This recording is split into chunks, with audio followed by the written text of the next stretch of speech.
Mental math कक्षा 10 का अगला भाग हम करने जा रहे हैं। इस सीरीज में हम कर रहे हैं अध्याय 1 वास्तविक संख्याएं। बच्चों, ये वीडियो स्पेशल आप सभी के लिए लेकर आए हो। काफ़ी कमेंट्स आए हैं, तो आप सभी प्रैक्टिस कीजिए, अभी से प्रैक्टिस शुरू कर दीजिए। ठीक है, ये मत सोचना कि एग्जाम आएंगे तभी करेंगे। अभी से प्रैक्टिस शुरू कीजिए और अच्छी रैंक और अच्छे मार्क्स लेकर आइए। मैं हूं हरी सर और आप सभी बच्चे देख रहे हैं आपका अपना YouTube channel math with Hari sir, special Hindi medium के बच्चों के लिए। देखो क्या कहता है, प्रश्न नंबर 33 से हम करने वाले हैं। तो प्रश्न नंबर 33 ये रहा आपके सामने। ये देखो प्रश्न नंबर 33 क्या कहता है, बहुत ही आसान है। कहता है यदि महत्तम समावर्तक 144 और 180 का 13m घटा 3 हो तो m का मान बताना है। अब भाई महत्तम समावर्तक दिया हुआ है लेकिन इसमें m आया हुआ है, तो m का मान बताना है। संख्याएं दी हुई है तो हम संख्याओं से वास्तविक महत्तम समावर्तक क्या होता है वो हम फाइंड आउट करेंगे। ठीक है ना। तो हमारे पास नंबर है 144 और बड़ा नंबर 180, तो 144 से हम 180 को भाग देंगे। ठीक है, 144 से कम 144 इस तरीके से। तो 10 में से 4 घटाएंगे 6, यहाँ पे रह गया 7, 7 में 4 गए 3। ठीक है, इस तरीके से। अब 144 इधर, ठीक है 36, तो 4 पे जाएगा बच्चों, 36 चौका 144 होता है, ये कट गया। तो आखिरी में हमने 36 से भाग किया तो ये आपका महत्तम समावर्तक आ गया। ठीक है ना, ये क्या आ गया, महत्तम समावर्तक आ गया 36। अब दिया हुआ तो महत्तम समावर्तक ये है, तो इसका मतलब दोनों को हमें क्या करना होगा, बराबर रखना होगा प्रश्नानुसार। ठीक है, 13m घटा 3 बराबर 36 इस तरीके से। अब बच्चों ये घटा 3 है, एक बार फिर समझ लीजिए भाई, ये महत्तम समावर्तक है, इसमें हमें m का मान निकालना है। लेकिन जब हमने महत्तम समावर्तक इन दोनों का निकाला तो कितना आया, 36 आया। तो ये भी महत्तम समावर्तक है, ये भी महत्तम समावर्तक है, एक ही नंबर का है। तो दोनों को क्या करना, बराबर रखना। दोनों क्या है, बराबर है आपस में। अब ये घटा 3 है, इधर आकर जमा 3 हो जाएगा। m का मान हमें निकालना है। ठीक है ना, 13m इधर 36 जमा 3 बराबर कितना आ गया, 39 आ गया। अब 13 से काट दे, 13 कम 13, 13 तिया 39, तो m बराबर कितना आ गया बच्चों, 3 आ गया। ठीक है, ये आपका उत्तर बन गया। प्रश्न नंबर 34 क्या कहता है, देखो प्रश्न नंबर 34 कहता है यदि महत्तम समावर्तक ए बी बराबर 29 है, जहां ए बी 29 से बड़े नंबर है, ए बी क्या है, 29 से बड़े नंबर है, और लघुत्तम समावर्तक ए बी का 4147 है, तो ए घटा बी का मान हमें बताना है। ठीक है ना। तो बच्चों ऐसा हमें ए बी तो नहीं पता ना, दोनों संख्याएं हमें नहीं मालूम है, तो हम कैसे ज्ञात करेंगे, हम एक ही तरीके से ज्ञात करेंगे कि हम इस 4147 के ना आप टुकड़े कर लीजिए आप। ठीक है ना, इस तरीके से। तो अब देखो ये होगा 11 से 11 33। ठीक है, कितना बच गया यहाँ पर, 33 8 बच गया 84, 11 सत्ते 77, 11 सत्ते 77 इस तरीके से ये हो गया। ठीक है, अब हम इसको करेंगे 13 से करेंगे। 13 से 13 दूनी 26 और यहाँ पर बच गया 11, 13 निम्न और 7 117 और 13 निम्न 117। तो ये आ गए बच्चों, ये आ गए फैक्टर। लेकिन संख्या तो हमें 2 लेनी है। हमारे पास संख्या कितनी आ गई, 3 आ गई।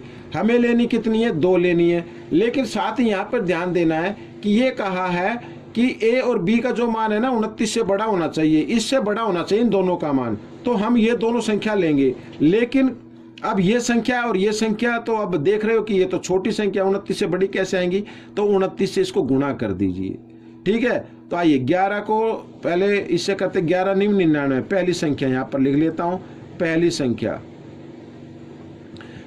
11 निम्न 99 हासिल 9, 11 दूनी 22, 22 और 9 31। ठीक है, ये आ गई पहली संख्या। तो दूसरी संख्या भी लिख लेते हैं। तो दूसरी संख्या क्या होगी, 13 को और 29 को गुणा कर लो, 13 निम्मा 117। ठीक है, हासिल कितने बचे, 11 बच गए। और 13 दूनी 26, 26 और 11 कितना होता है, 37 होता है। ठीक है, ये आ गया। अब लिखा ये ए बी का मान आ गया। ठीक है ना, ये यानी ए बी संख्या आ गई है। अब इसका मान बताना है। अब इस मान को ना आप इसमें रख दो, यहाँ पर 377 घटा 319 ऐसे रख दो। ठीक है, यहाँ पर ये ब्रैकेट होता है इस तरीके से, इसमें से बाहर जब संख्या निकलती है तो प्लस की हो जाती है। अब घटा दीजिए, 7 में से 9 नहीं जा सकते, हासिल लेंगे 17, 17 में से 9 गया 8, ठीक है। यहाँ पे रह गया 6, 6 में से 1 गया 5, तो 58 आपका नंबर आ गया, 58 आपका उत्तर बन गया बच्चों, ठीक है। ये आपका आंसर निकल गया। तो लाइट परेशान करिए, देखता हूँ मैं। तो अब करते हैं प्रश्न नंबर हम 35। ये रहा आपके सामने प्रश्न नंबर 35। क्या कहता है, देखो, दो संख्याओं का लघुत्तम समावर्तक उनके महत्तम समावर्तक का 45 गुना है। तो क्या गुना है, लघुत्तम समावर्तक है। तो मैं यहाँ पर लिख लेता हूँ एक बार लघुत्तम समावर्तक, और बराबर कर लेता हूँ एक बार, लेकिन बराबर नहीं है भाई, ये तो मालूम है ना, ये 45 गुना है। अगर हमें बराबर करना है तो महत्तम समावर्तक को 45 से गुना कर दीजिए, दोनों बराबर हो जाएंगे, ठीक है। ये लिखा है कि लघुत्तम समावर्तक महत्तम समावर्तक का क्या है, 45 गुना। ये 45 गुना है। अगर हमें बराबर का निशान में लेके आना है तो महत्तम समावर्तक को 45 से गुना कर दो, दोनों हो गए बराबर। ये 45 गुना था ना, हमने महत्तम को 45 से गुना कर दिया, तो दोनों बराबर हो गए अब, ठीक है। आगे करते हैं। यदि संख्याओं में से एक संख्या 125 है तथा महत्तम समावर्तक और लघुत्तम समावर्तक का योगफल 1150 है, तो दूसरी संख्या बताओ। तो क्या बताओ, दूसरी संख्या बताओ, ठीक है। अच्छा, इनका योगफल क्या है, योगफल का मतलब महत्तम समावर्तक जमा लघुत्तम समावर्तक, ठीक है। इनका योगफल कितना आता है, 1150 है, ठीक है। अब लघुत्तम समावर्तक की जगह लघुत्तम समावर्तक का मान पुट कर सकते हैं यहाँ पर। ये लघुत्तम समावर्तक लिखा है ना, तो लघुत्तम समावर्तक की जगह इसका मान पुट कर लीजिए। तो महत्तम समावर्तक जमा, अब ये 45 महत्तम समावर्तक हो गया। इस तरीके से मैं यहाँ पर लिख देता हूँ महत्तम समावर्तक, ठीक है ना, 1150। अब 45 महत्तम समावर्तक की दर है, एक महत्तम समावर्तक की दर है, यानी 46 महत्तम समावर्तक हो गए यहाँ पर इस तरीके से। तो 1150, 46 इधर गुना में, इधर आकर ये भाग में आ जाएगा, तो इधर ही कर लेते हैं, ठीक है ना। यहाँ से 46 से इधर भाग करके मैं बता देता हूँ कितना आएगा, तब हम इसको कर लेंगे। 40 दूनी 92, ठीक है। यहाँ पर आ गया ये, इस तरीके से हमने इसको किया। तो 5 में से 2 गया 3, और यहाँ पे आ गया 11 में से 9 गए 2 और 0, ठीक है। और 4 पंजे 5 पे जाएगा बच्चों, तो ये कितना आ जाएगा, 25 आ जाएगा, ठीक है। महत्तम समावर्तक कितना आ गया, 25 आ गया। समझ में आ गया कितना आ गया, 25 आ गया। आगे देखो, महत्तम समावर्तक आपका पता लग गया। लघुत्तम अब आपको निकालना है, लघुत्तम निकाल लीजिए। लघुत्तम समावर्तक, लघुत्तम समावर्तक कितना है, महत्तम समावर्तक का 45 गुना। तो महत्तम समावर्तक कितना है, 25, तो इसका 45 गुना कितना होगा, कर लेते गुना। 25 पंजे 125 का 5 का हासिल 12, 25 चौका 100 और 12, ठीक है, 112, ठीक है, इस तरीके से। तो ये आ गया, लघुत्तम समावर्तक आ गया। अब दूसरी संख्या बतानी है, फॉर्मूला वही जो आपने सीखा हुआ है दूसरी संख्या बताने के लिए। तो महत्तम समावर्तक गुना लघुत्तम समावर्तक और बटे पहली संख्या, ठीक है ना। 25 से काट देते, पहली संख्या तो ये रही ना 125, तो इसलिए 25 से काटे, 25 से कम 25, 25 पंजे 125 और 5 से यहाँ पे काट दे, 5 दूनी 10, ठीक है, 5 दूनी 10, 5 पंजे 25, तो 225 आ गया बच्चों। ये दूसरी संख्या आपकी आ गई है। तो बच्चों ये प्रश्न आपका हल हो गया, ये प्रश्न आपका हल हो गया। आइए करते हैं प्रश्न नंबर 36। ये रहा आपके सामने, ठीक है। प्रश्न नंबर 36 भी बड़ा आसान है। क्या कहता है, 3 संख्याओं का अनुपात 3:4:5 है और उनका लघुत्तम समावर्तक 2400 है। तो महत्तम समावर्तक बताओ। क्या बताना है, महत्तम समावर्तक बताना। तो बड़ा आसान सा है महत्तम समावर्तक निकालना, इस तरीके के प्रश्न। तो जो लघुत्तम दिया हुआ होता है ना बच्चों, उसको आपको भाग कर देना है अनुपात के लघुत्तम से, अनुपात के लघुत्तम से। अब 3, 4, 5 तीनों लगातार संख्याएं हैं, तो अगर इनको हम गुणा कर दे वो इन्हीं का ही लघुत्तम हो जाएगा। तो 5 चौक 20, 20 दिया 60, 60 से इसको भाग कर देते हैं, 6 चौक 24, 0 की 0, तो 40 आ गया बच्चों। ये आपका उत्तर बन गया, ठीक है। एक बार फिर मैं बताता हूं, अगर लघुत्तम दिया हुआ है और संख्याओं का अनुपात दिया हुआ है, तो उस लघुत्तम को उस संख्याओं के अनुपात के लघुत्तम से भाग कर देना है, आपका महत्तम समावर्तक निकल आएगा, ठीक है। आइए, अगर अब संख्या निकालनी है भाई ये भी तो आता हो सकता ना, भाई संख्या ज्ञात करो, पेपर में आ सकता है संख्या ज्ञात करो, तो संख्या कैसे ज्ञात करेंगे। अब बच्चों ये जो अनुपात दिए हुए है ना, सॉरी यहाँ पर 3 दिया हुआ है, 4 दिया हुआ है, 5 दिया हुआ है, इनको किससे, महत्तम समावर्तक से गुणा कर दो।